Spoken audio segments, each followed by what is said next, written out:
Serial মানেই টিআরপির খেলা। ভালো গল্প, অভিনয় দিয়েই দর্শকদের মন জয় করা সম্ভব।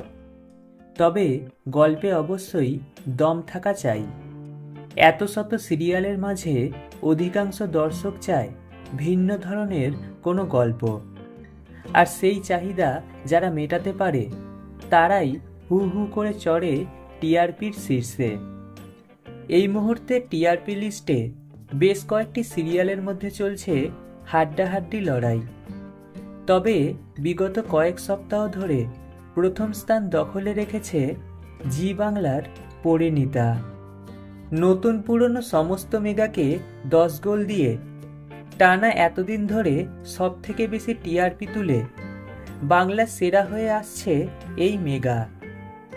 অথচ প্রথম দিকে নাকি তাঁদের কেউ সিরিয়াসলি নেয়নি বলেই অভিযোগ করেছিলেন রায়ান ওরফে উদয় প্রতাপ সিং।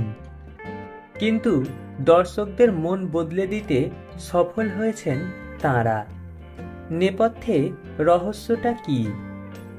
উদয়ের কথায় কোনো কিছু খারাপ হলে তার পিছনে কারণ খুঁজে বের করা অপেক্ষাকৃত সহজ, কিন্তু ভালো হলে তার কারণ খোঁজা কঠিন হয়ে দাঁড়ায়।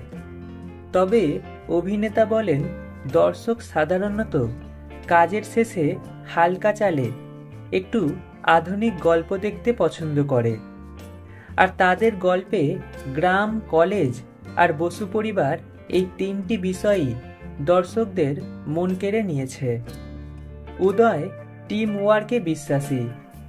বিপরীতে ঈশানী চট্টোপাধ্যায় নতুন হয়েও পারুল চরিত্রটি যেভাবে ফুটিয়ে তুলেছেন তার জন্য প্রশংসায় পঞ্চমুখ অভিনেতা।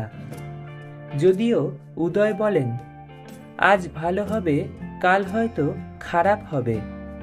টিআরপি জিনিসটাই এমন।